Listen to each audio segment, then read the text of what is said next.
Canada gila you. I need to give you some some Tasmania stuff. But must come Tasmania first lah. Yeah. Oh, that will be when, huh? Already planning already. Yeah. We can talk about our schedule. March 2026. March 2026. Yeah. March 2026. Actually, cannot. SOE will be in January. Wait. Okay. Ramadan is next year. When to when? Hey, Ramadan March. Yeah lah. So April yeah. lor. April lor. Then it should be later lor. Then can you please check Ramadan? We got people to check our Ramadan. No? That's how efficient we are. Ramadan. So yeah, I forgot about Ramadan. If I'm not wrong, Ramadan the overlaps it ends. Hari Raya itself is like middle of this one. Raya is 20 March. Middle of March lah. So that means the tail end of February and then the first 20 days of March. I think second day of Chinese New Year is our first day of Ramadan. Yeah. Lunar calendar mah, right? Chinese New Year is 17 and 18. So at that time, 17, 18. at that time, February. Ramadan start also. Then 1 month later is 20th March lah. Correct lah. Yeah, that's cool. All right. Hello everyone. Welcome to another episode of our new format. Okay, SoGo MTB, Media, Talk, Broadcast. You get it? I get it. Yeah.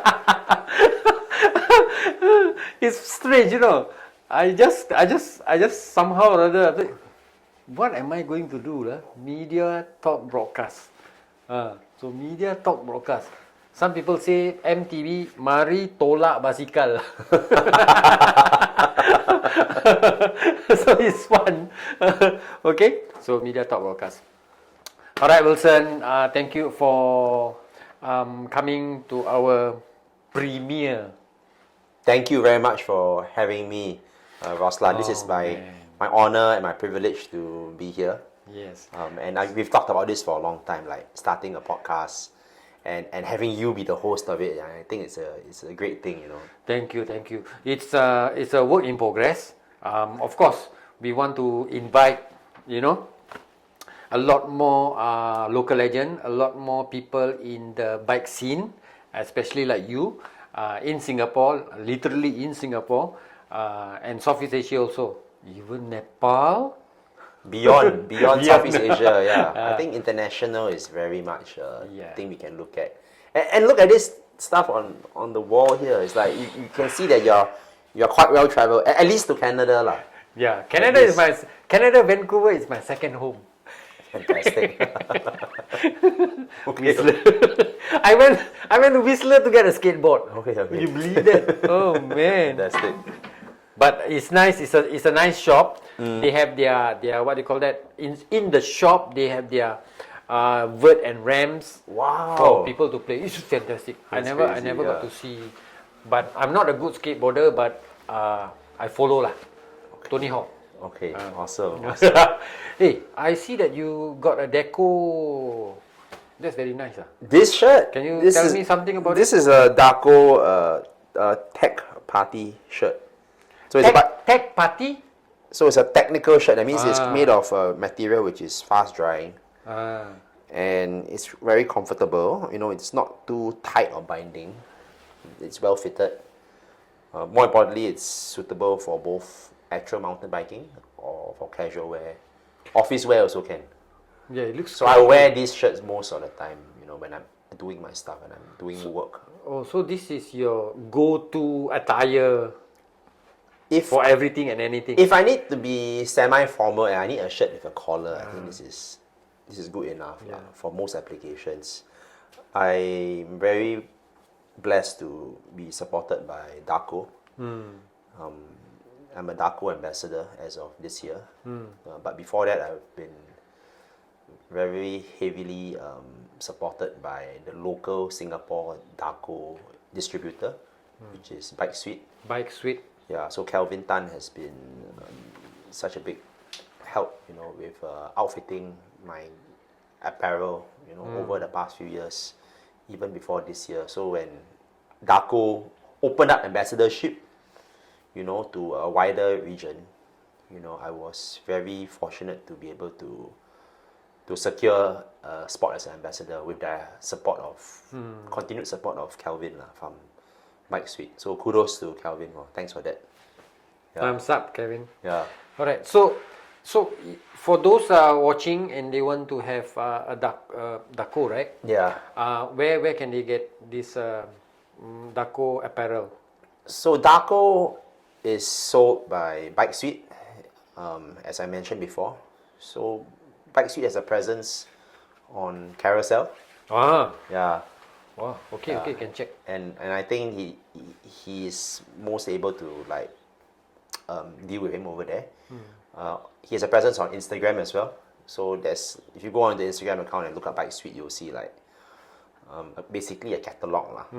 You know, and I think the way Bike Suite sells is pretty cool. You know, everything's done out of a HDB flat from Tengah. Oh, the new location is in Tengah? Tengah. Oh, yeah. okay, It's his flat lah. Yeah, so he actually has the flat. Become like a showroom lah. Yeah. Yeah. So Oh, you just drop in. Oh, Very I see. casual, very relaxed. I think it's pretty much a lifestyle brand. Yeah. So guys, if you require Daco shirt, not this one, but like Wilson having right now, you can contact Bike Suit Kelvin. They are located at Tengah. The new estate Tengah. Tengah estate. Yeah. The new Tengah estate. Second half of our interview, I'll be wearing a different piece of Daco attire. So stay tuned for that. Keep watching if you want to find out more about that. Okay. We'll be right back. Wow.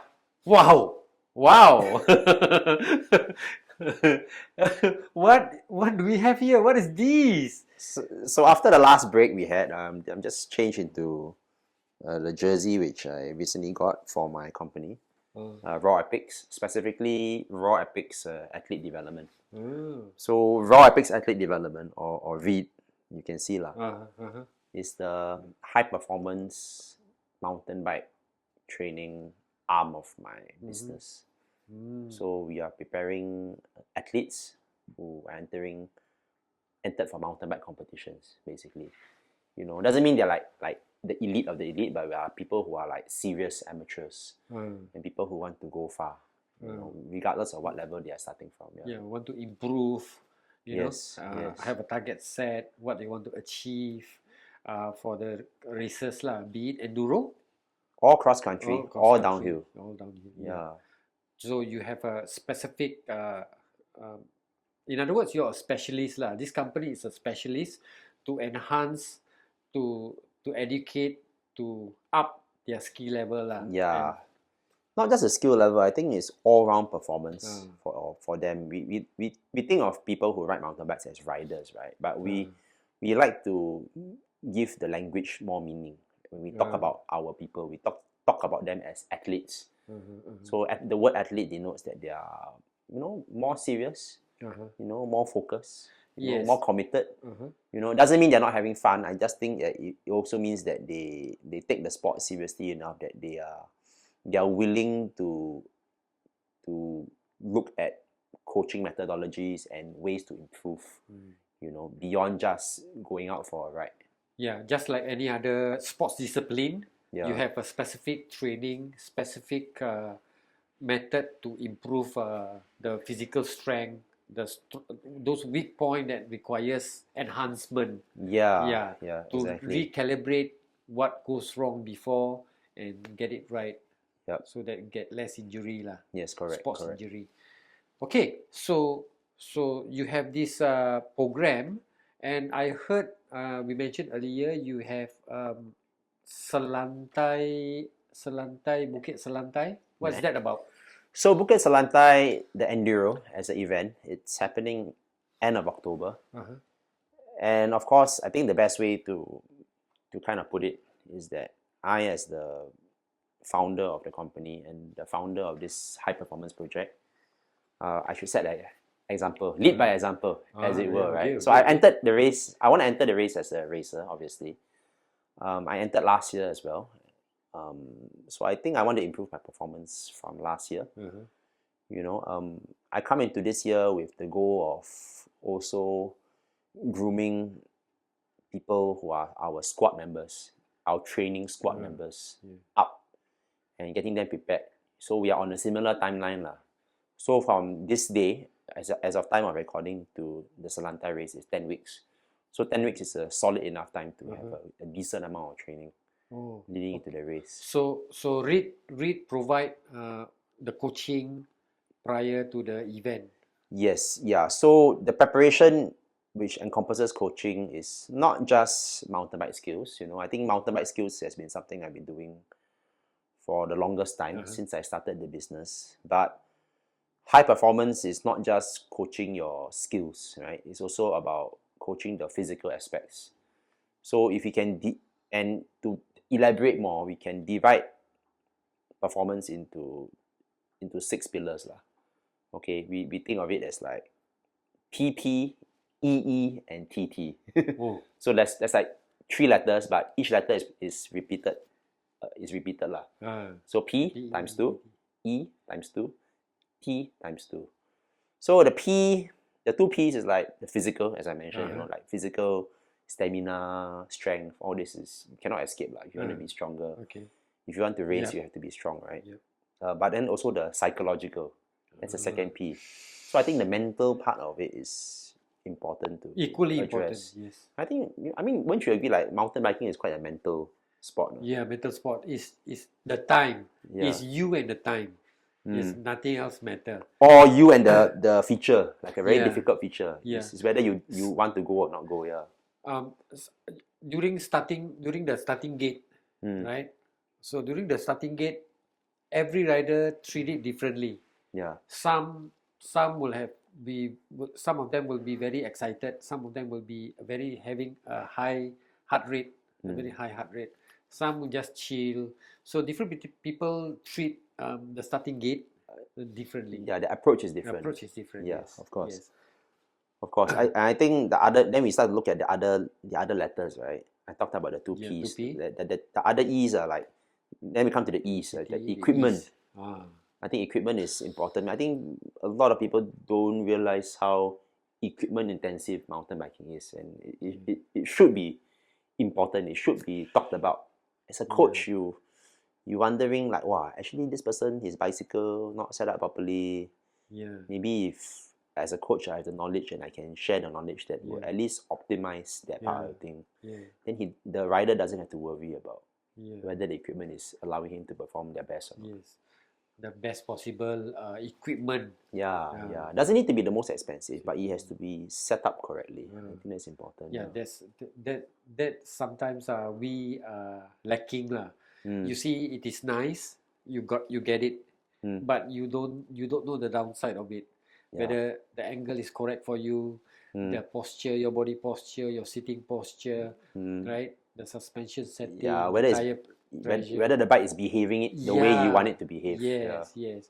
Because sometimes I think we go to the trail, we ride let's say your friend's bike. Hey, can I try your bike? Then you know that there's so much wrong with the bike. But according to the owner, it fits him nicely. Yeah. The suspension is very stiff, the rear shock is stiff, tire pressure is too low, too high, all of this combination, right? So but according to the owner, he feels right.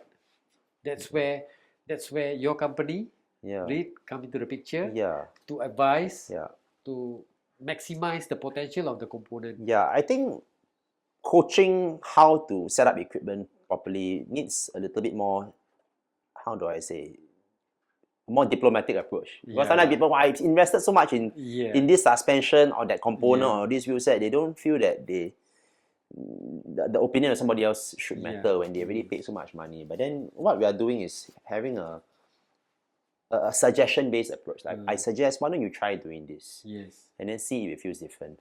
When you adjust something on the bike, for example, suspension, there's only 2 ways you can go. Either it feels worse or it feels better. Yeah. If it feels the same, then you know something, maybe the rider needs to address something else. Like they need to be educated on what does different feel like. Then that you come into another realm of teaching is like like how to develop the riders' self-awareness. Yeah. Which is also very important. I think but the point is that once a rider is more aware of how their equipment can benefit them the most, then usually they'll be more open to like Suggestion. trying new things on their equipment. Yes. And that ties into the next E, right? Like environment.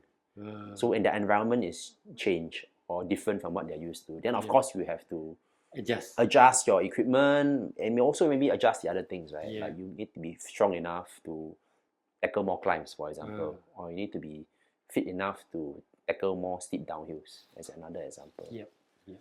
Wow, that's very. I think it's beneficial to have somebody external which is specialized in in maximizing the potential of the bike and the rider, right? It's important to get a second opinion or third opinion. Like yourself, you can give the opinion, you can give the expertise. To to boost up, to maximize, the riding enjoy, and of course to have less injury. And I think that's the goal of any kind of rider, right? Don't say people who want to join a race. I mean, like recreational riders will never line up at the start line of a race. They can benefit from this same framework, where you need to think about equipment, and being physically, prepared and so on, right? I mean, for the longest time, I've been always coaching the technical aspect, which is now come to the last two letters, right? T and T. Technical is also, as you know, it's like mountain bike skills, like how do you learn to tackle a feature or ride certain type of trail properly. And I think my love of mountain biking really started from there, like wanting to help people understand what they're doing, It's not just being strong enough. Sometimes even the most fit looking person may be very average or under average as a rider because they don't know how to harness their strength in a technical sometimes situation. Yes, correct. We see a lot over in Singapore, famous mountain bike trail T15. Don't laugh. I'm not laughing at you. I'm not laughing. I agree with you. You see somebody like riding, right? Somebody's in front, then they will pedal and their whole hip start to shift, right? So that means and the leg is fully extend, right, all the way down. Then they up, so you can see the hip, right, the buttock, right? So that one is totally out. It's potentially a Injury. equipment improvement that can be made that will lead to technical improvement. It will cycle with better technique. Right. And I think for the longest time I've always been coaching technique, but really never talking about the other aspects. But then once we started the READ project and we started to talk to more people who are concerned with can they do better at the race, then we start looking at the final T or the final letter in our framework, which is the tactical. So the tactics is like your line choice, like how do you prepare yourself for the race? What kind of pace you want to go at for this section versus the next section versus the next section? Maybe the kind of pace you want to do for this lap versus the next lap versus the next lap. And then how will you recover in between efforts? Like basically how do you plan your lap? How do you plan your day? How do you plan your weekend? Especially I at the never race. thought about this. I will go full gas. No, I think that's a tactic as well. That's a tactic, but I don't have the technical. I think exactly. I feel that sometimes people they look at the race. They say, "Oh, I want to train for this distance." For example, or they know it's a 4.5 minute race, they will train to ride the fastest for 4.5 minutes. But actually, what they should be training for is how to tahan the entire weekend. The last race on the finals day is that 4.5 minutes. But then before that, you got qualifying. Before that, you got practice. Then the day before, you might practice again. And maybe that might be a prologue or something in between. Yeah. Wow, that kind of setup, right? For me, is very extreme, right? Then I don't have, because why? I feel extreme because why? I don't have the knowledge to recharge, what to eat, what to drink. You know, there's no schedule for me to rejuvenate. I think it's a challenge for anybody, you know, not just yourself. And the good thing about having a program and at least going through the strategy for riders we coach is that having a plan is better than having no plan at all, right? So Yeah. so once people understand that having a plan actually makes sense and they can test whether their plan is Workable. robust, is workable or robust, not. You know, it's like you're stress testing what you come up with, Yeah. right? Then you know whether it works. Yeah. If it doesn't, then you Come back with a better plan the next race. Yeah. tweak a bit lah. Yeah. Yeah. Okay. Yeah. So your company, Reed, provide such service also, right? Yeah, so when we coach athletes, we make it a point to address, you know, obviously the physical, the technical stuff, but we also address things in the lead up to the race itself, especially during race week or the eve of the race. Yeah. So you have a program. You have a program for this Bukit Selantai. You're coming up. Yeah. So that's another 10 weeks time prior to the exactly. enduro, right? Yeah, it's a Mersing enduro. Mersing enduro. So guys, you have 10 weeks of this training for you to prepare for this enduro Mersing enduro. So how can those watching sign up for this? Definitely reach out to me. I'm quite visible on different social media platforms. I'm also available on WhatsApp. You know, we'll leave our details with Roslan later. Yeah. But more importantly, I think starting the conversation with me it's probably the most important first step you can do, because I can advise, you know, what your goals should be. So goal setting is also important part of coaching.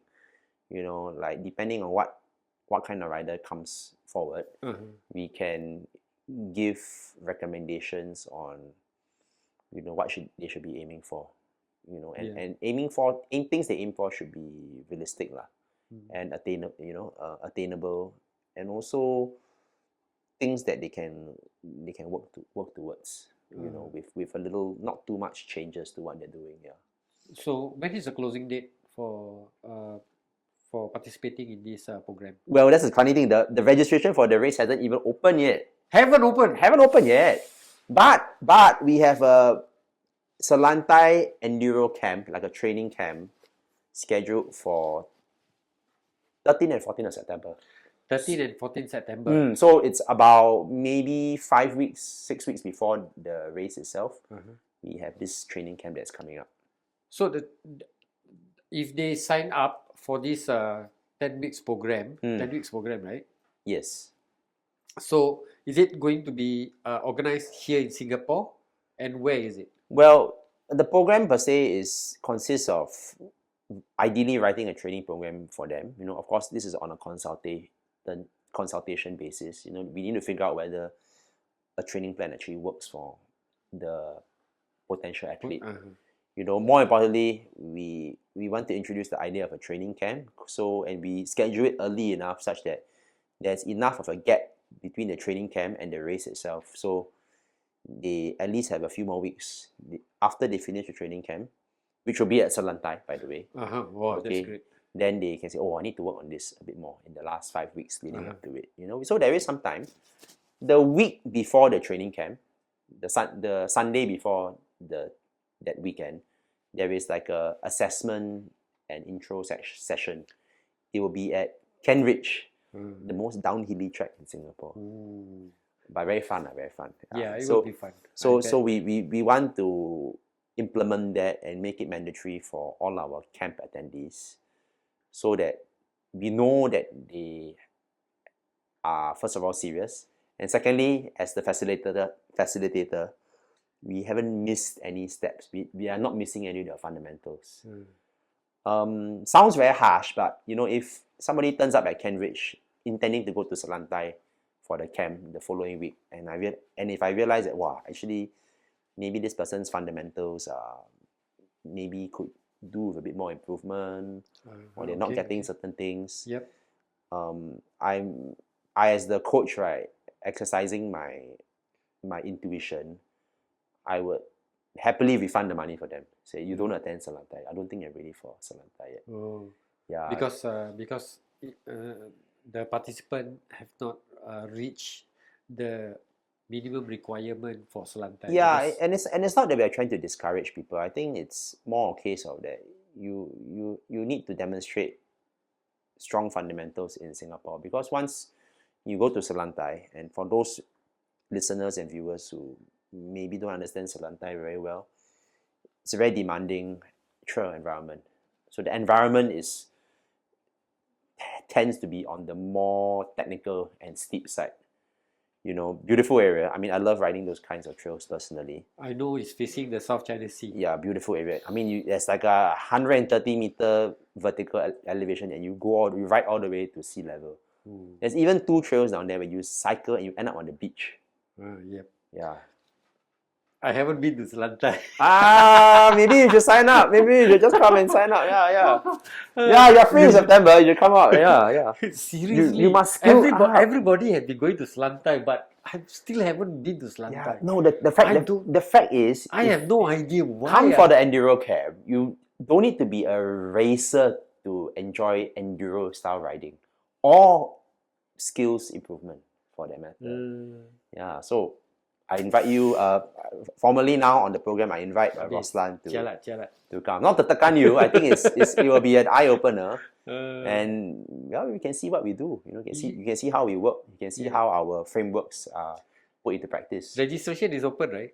I just announced it today. Yeah. Okay, guys, I will leave the... is it a brochure or something? Yeah, we have a link. Yeah, link. I'll leave the link below for the brochure and the program that Wilson have already prepared, and you can have it a look, and don't forget to follow the program and register as soon as possible before slots are limited. I think. Yeah. How many already? Don't tell me left 3, I left 4. I can't say. Okay. We'll see. So what's the max?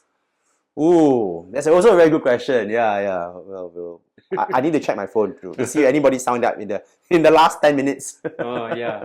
So guys, it's a fantastic program. I've read the brochure. It's very extensive, very detailed. Okay, it's one of a kind right here in Singapore. Okay, so don't forget to check the link below and book your registration as soon as possible. See you in the trail. Okay.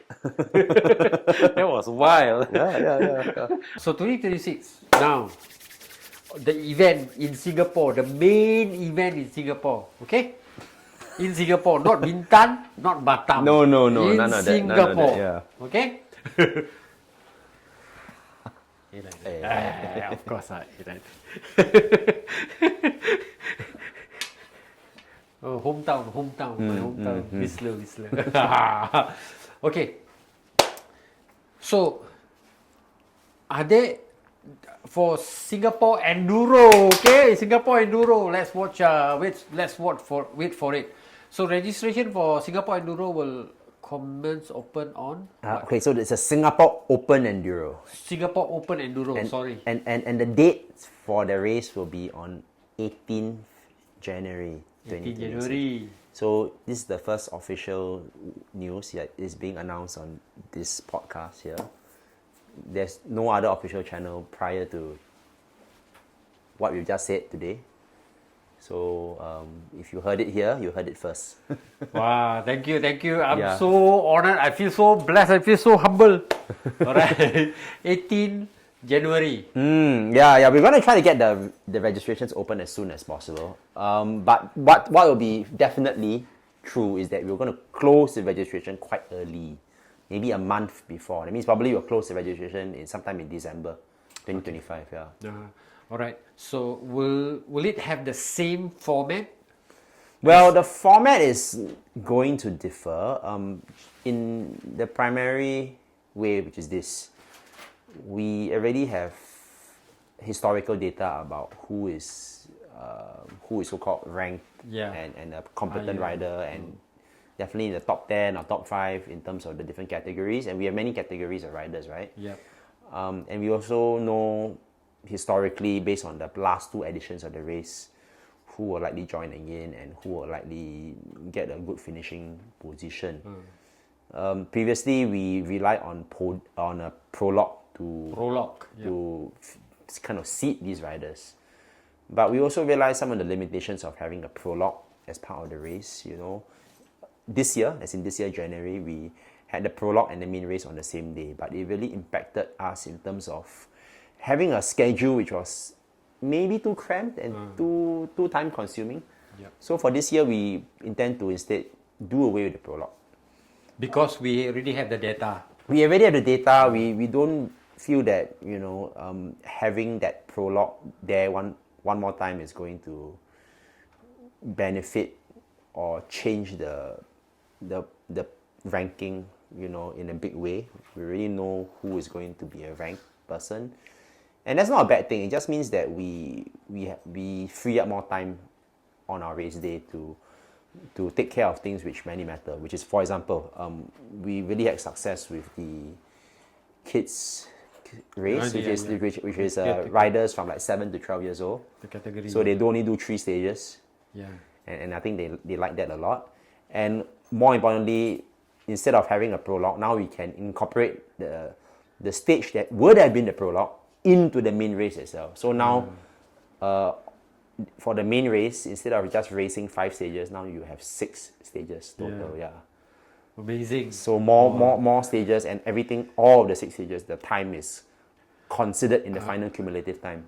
Oh yeah. So that in itself will shorten the whole program up lah. We hope that will occur, and more importantly, we hope that this will lead to more people taking up the challenge of the race, because it will fit into their weekend a little bit more seamlessly. Yes. They will, of course, if they have kids, they can very much enter their kids as participants in the Kid Duro, as I say. Kid Duro. Yeah, the Kid Duro is its own event, right? And I think it's something that the whole family can enjoy, right? Yeah. And I want to just say this for the record, that Singapore Open Enduro remains the only mountain bike race on our actual local trails in Singapore. Yeah. Up till now. Yeah. There's nobody come close. Yeah. I mean, there's been other events Yeah. which are mountain bike centric. They've all been like urban based. I think that format of race is unique and attracts people in their own sense.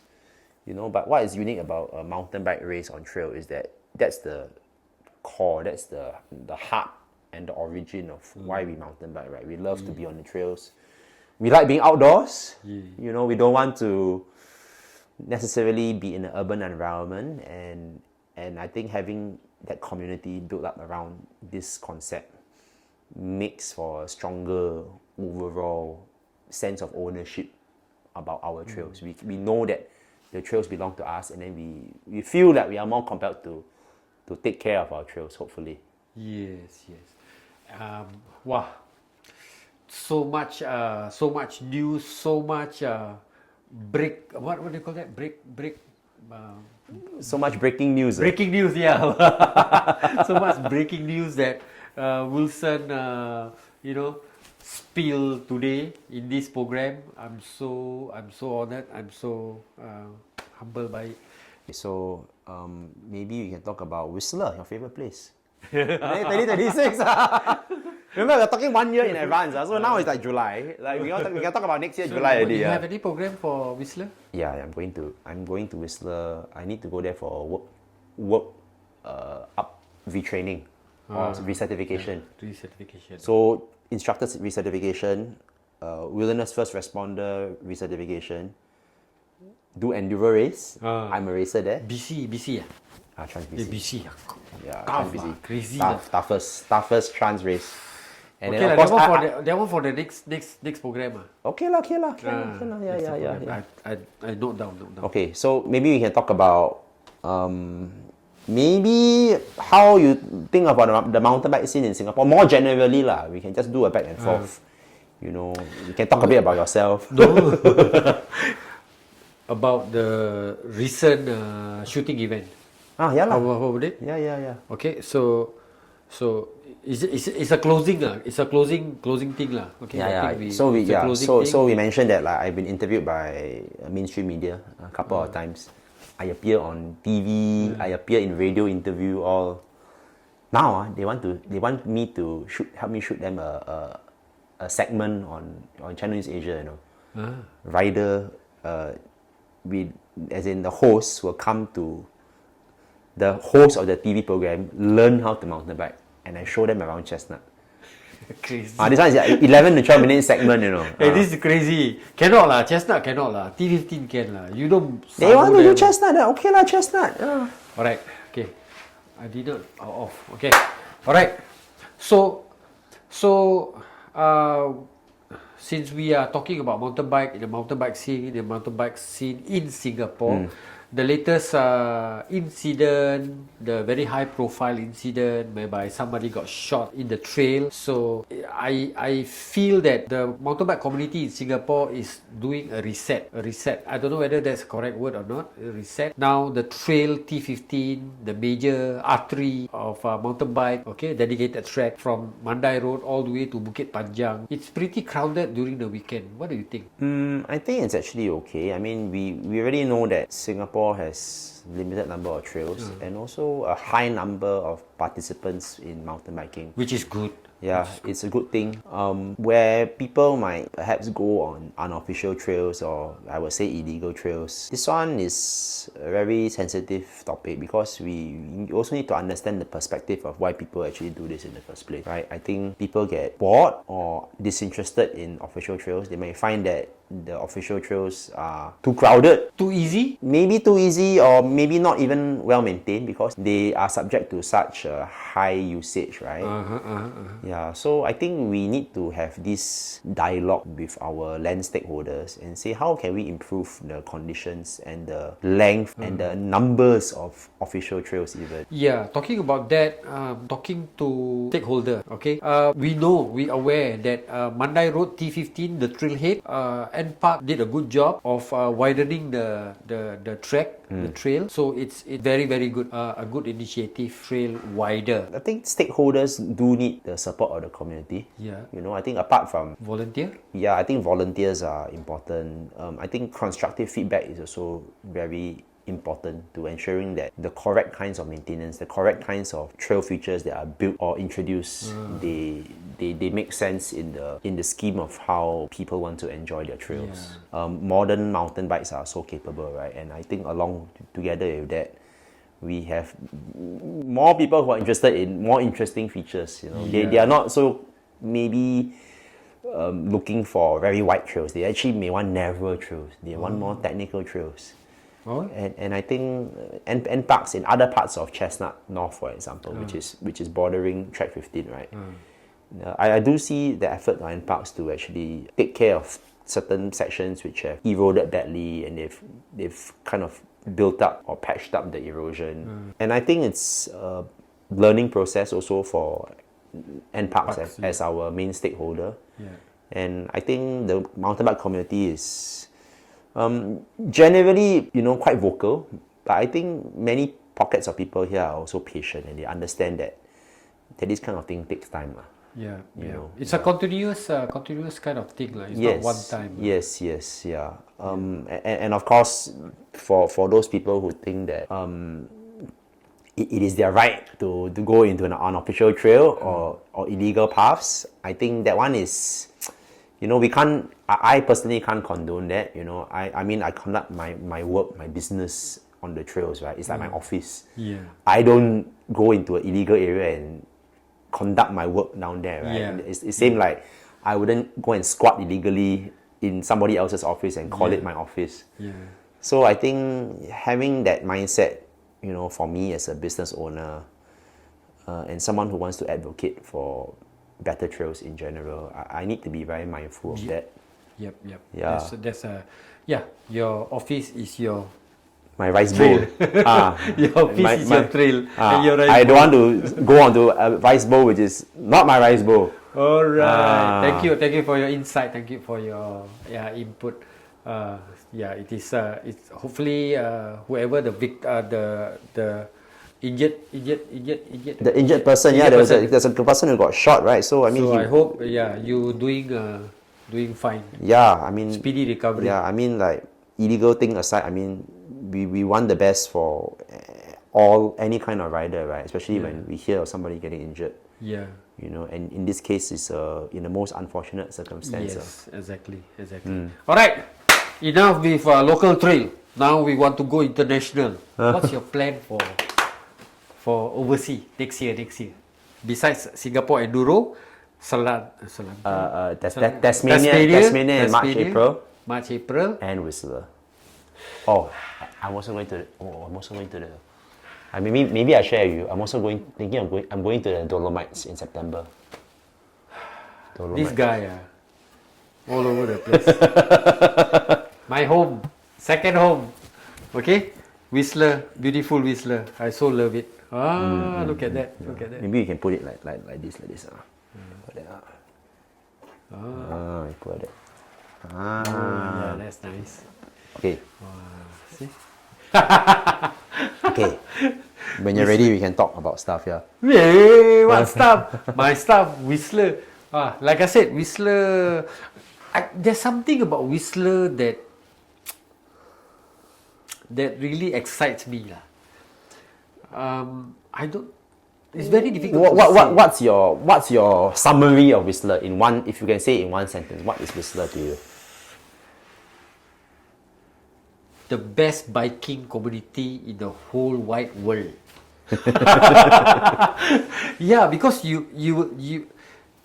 it's family orientated kind of place. You know, tourists from all over the world, riders from all over the world come over to Whistler just specifically to ride. So I just love the atmosphere, the vibes. I like place whereby it is crowded. A lot of people, right? There are so many things to see, there's so many things to learn. Not everybody like that. Like if you go to Whistler, you stop anywhere, you can just chat with anybody. Yeah, they will willingly talk to you. They will willingly advise you how to take the line, how you should go about it. You know, and they are local and they know more. So we always like to have, you know, inputs about the track, the trail. So it's much more fun. It's much more fun. You can stop, you can fall, everybody laugh. That's the best part. Everybody is so approachable. It's approachable.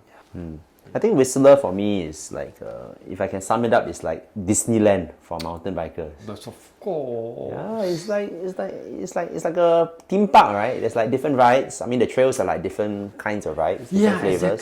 Exactly. For different levels of ability or different levels of courage, we can say. Yes, yeah. And there's also things which are not mountain bike related. You can go shopping there. There's great restaurants, great other alternate outdoor activities like zip lining, hiking, rafting, golf. Whale watching. That's on the coast. Yeah.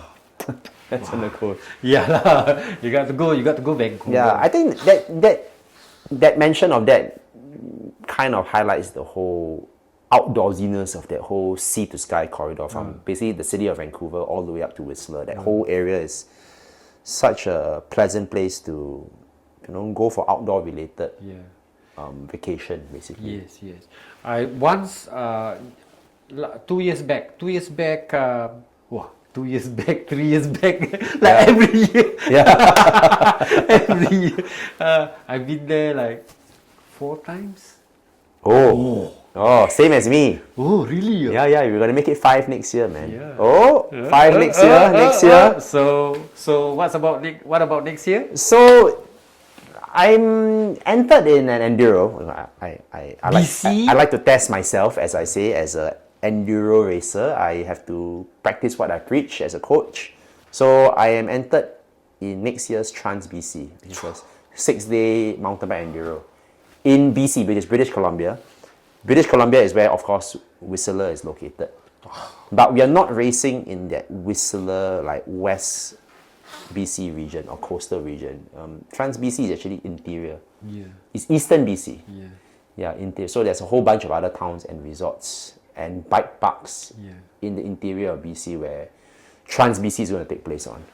Hey, every time we talk, it's about 20 minutes long, you know. We just lose ourselves in the whole conversation. I think that's the mark of a good conversation, right? You don't feel it's a drag and it's just back and forth, you know, because it's things we are passionate about, right? So the BC, how long is the BC race? Is it 1 day, 2 day, 3 days? Trans BC is multi-day, multi-stage enduro. So you imagine you're doing maybe minimum 3, but maximum of 6 stages, enduro stages per day. All right. So per day, there's a race every day. And you're doing it for 6 days in a row. It's so painful. Every time I hear it, it's so painful. 6 days every day. Then, of course, it starts in the morning. Yes. Then roughly it finishes at? From my past participation, usually we spend between 4 to 7 hours on the trail every day. The longest time I actually spent out was like almost more than 8 hours. Oh. Yeah. Okay, for you guys, when is the registration open? It's not open yet. I managed to get in early entry. Okay. This year, as in this year 2025, this year's Trans BC hasn't started yet, but I'm already entered in for the following year. Alright guys, those of you who you always hear in your Instagram feed or TikTok feed about this Trans BC race, okay, 6 days, right, of enduro, ranging from 2 hours to 4 hours. Whoa, no. 4 to 8 hours. Per day. 4 to 8 hours per day, alright, per SS.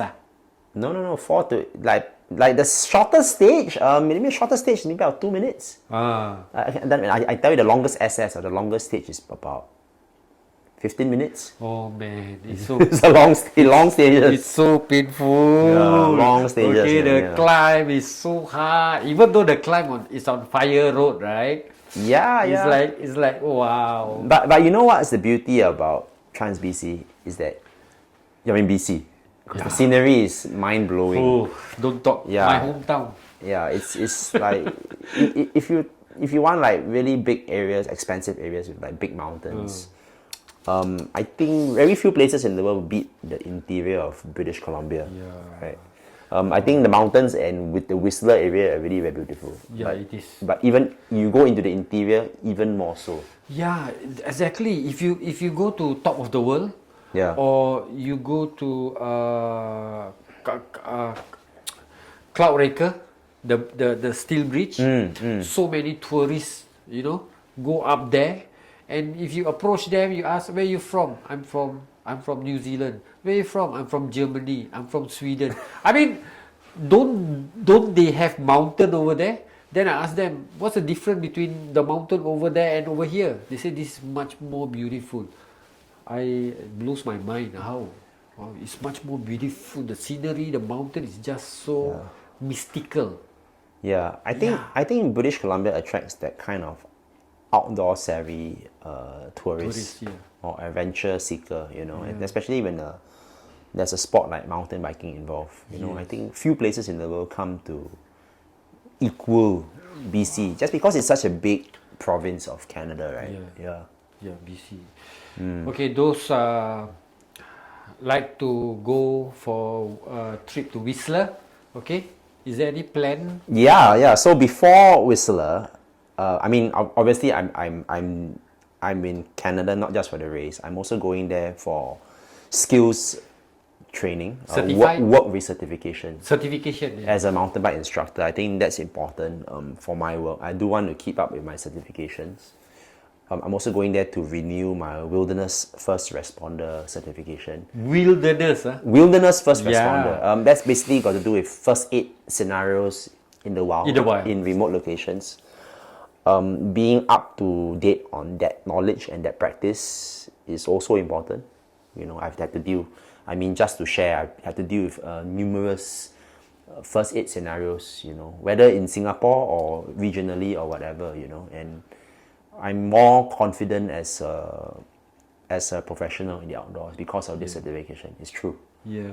Yeah. Yeah, just like when we had one or two event over in Mangsang, Badak Bike Park. Yeah. So we have those instances whereby your skill and your knowledge come into play, and it is amazing to watch you firsthand. Amazing to watch you. Yeah. All right. So other than your certification, will you be having? I want to bring people there, I guess. I think so. So I need to come up with the program and, find space. Obviously, I need to sign up for my courses. Yeah. But between the courses and the race, there's going to be a block of time where I'm looking at having based itineraries, where we base ourselves from the town of Whistler. Obviously, ride the bike park. We'll be thinking of like organizing guided rides and experiences outside of the bike park as well.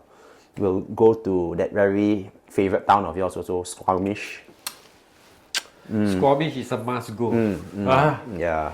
But of course, it's a must go. There's shuttle, so you need not worry. Yeah, and hopefully we can get more people interested in that style of riding because, and if I may share with you and the viewers and listeners, I think most Singaporeans who go to Whistler, they end up being stuck with one style of riding, which is being too reliant on the chairlifts and gondolas in the bike park. If you invite them to go and climb up Blackcomb, for example, a lot of people were like, "Oh no, that's too much for me." And I'm not saying that's a bad thing. I think you are free to do whatever you want, right? Especially when you spend so much money, you pay for the bike park pass and everything already. But by limiting yourself to just the bike park, you're limiting yourself only to 20% of the trails available in the whole Whistler Valley. Yes. We just talk about Whistler Valley itself. I don't talk about Squamish. The other 80% is free of charge. Yes. But must pedal. Must pedal up. Yeah. But not must pedal. Yes, of course. But remember, we went for riding Frank Zappa. Oh, I love that section. Yeah. It's like around a lake, and there's a little bit of climbing, but it's more like cross country and very accessible. And the trail network, this especially the Frank Zappa trail network, it was built for 30 years ago. Well, yeah, I mean now it'll be like almost 40 years ago. Yeah, 40 years ago, and the trail is so nice. It's all hand built, skinny with severe drop. Yeah. It's crazy. Yeah, I mean it's very fine gravel and it's very friendly. The gradient is like you just crisscross your way all over the place. It's just fantastic. There's green rated trails and then there's blue and then there's maybe single blacks, but for the most part it's very accessible. Yeah, you can have double, you can have single diamond or double diamond. Equally challenging, equally fun. And it's right next to this park connector network, which is right next to the suburbs, where people actually stay. Yes. It's like literally the backyard of somebody's house. Nice to go lah. When to go? So the season for Whistler is traditionally is between May all the way to September. Yeah. So the race for Trans BC, which I won't be in Whistler, is in September. But the earlier part of September and August would be a time I'm in Whistler itself, and August is a prime time, right? As we say, Yeah. So you heard it from Wilson. May until September. August lah. September he will be busy. Okay? I'll tell you what else I'm busy with in September now. I'll share with you. There's more. After the Trans BC in September, I fly over to Europe and I'm guiding a guided trip in the Dolomites in Italy. You haven't been to Italy yet, have you? No. I know. You express your favoritism towards Whistler, but this is an important trip. Like I last time I went to the Dolomites was in 2023, and I'm working with the same guide again who guided me there. I'm guiding a new group of clients. 2026 September, the Dolomites, which is basically the Italian Alps, pretty much. You could say, yeah. Is it something like what do you call that? The Alpine trail, Alpine ride. Alpine region, yeah. So we top are, of the world, something like top of the world. these are mountains which are all like permanently snow-capped. So again, very beautiful area. We are starting in the region of Val Gardena, and you visit world-class areas like Val di Fasa, Canazai, and so on. Which are all famous enduro World Cup areas where they've run enduro races before. And the good thing about that time of the year, especially in Italy, it's that it's kind of like the quiet season. Like August is already where the peak season, same as in Canada, in Whistler. But come September, things kind of quieten down a bit. Most of the chairlifts are still running. Some of them have closed. But more importantly, it's a different kind of vibe. So maybe a quieter and less vibrant, but still challenging kind of riding over there. So this is maybe after September. Maybe late September for Late us. September, Still a lot of chairlifts. I think the area is still very adequately served by chairlifts and gondolas. And it's along the whole region, right? It's not just one mountain, like Whistler. Whistler, at the heart of it, Whistler is just one mountain, right? One mountain, Creekside. Yeah. So, but it's still one mountain, It's still one mountain, yeah. Different face. Yeah, the Dolomites region is multiple mountains, multiple chairlifts and gondolas, along the whole valley. Typically Europe are like that. They are one long mountain. Then they got multiple chairlifts all over the place. Yeah, I mean, we worked, like, in 2023, I went there as a guest of this guide, and I was very impressed by the variety of trails over there. We rode a lot of alpine-style trails. A lot of them were chairlift or gondola access. And beautiful, like riding an enduro bike or a trail bike there, amazing. This trip will be interesting because, again, having tested this formula in Tasmania this year, we'll be allowing our clients to have e-bikes, rent e-bikes. So we're going to schedule like e-bike friendly, or maybe even e-bike necessary trails as part of the itinerary. Yeah. Oh, guys, this is super amazing. So much information within the space of like 1 hour. Wow, the whole 2026 program is already right before you. Right? Yeah. 26? Yeah, I guess so. Yeah. So we have Tasmania, March to March to April. Yeah, I'm going to be there during this time. Yeah. Then you have May to August. We will be in Whistler. I'm not sure I'll be there in May, but I'll definitely be there in August. Yeah. August, September, let's say. Yeah. September, then the BC race happening September. I'll be racing that. Hopefully, some of you will join me, I guess. Yeah. And then straight after that, Dolomites. Dolomites will be October onward. Oh no, like late September. Late September, early mid-October lah. After that, snow coming already. Yeah. I mean, the Dolomites trip is not going to be more than 8 days. It's like an 8-day trip max. Yeah. There will. Europe, I think, is a bit more friendly about e-bikes. Like, I think e-bikes are huge in Europe. Yeah. It's amazing. The climb is just more so than North America. Yeah, exactly. I witnessed that when I was in Leogang. It's like e-bike was everywhere. So that's the plan for 2026. Wow, there's so much things, so much information. All right. Hopefully, Wilson, thank you for coming here and breaking all the news to all the viewers there from SoGo MTB Media Talk. We broadcast. Okay. Yeah. Thanks. It's been a great talk. I'm glad that I've been the first guest on your show, and it's amazing to just chit chat about our passion of mountain biking and to share it with more people through the various channels. Hopefully this is not your last time. Like the Malay talking, Malay say what? Don't serik don't serik Don't serik meaning don't regret lah. Don't regret coming here lah. So hopefully I would like to invite you in the future episode. Yes, that we can talk and share about our passion. Yeah, of course. So if you like, it's not specially for Wilson also. It's for you guys. If you want to what do you call it? Convey your thoughts, your how to improve the mountain bike scene in Singapore. I think constructive feedback goes a long way, right? Yes. You can leave your comment below. What are your thoughts? What can be improved further for the mountain bike scene in Singapore for the community, to the community. All right? Fantastic. Yeah, I'm looking forward to contributing more to the community that has given me so much more than just a career, right? But more of like something I can belong to, and something we can belong to. Yeah. Yes.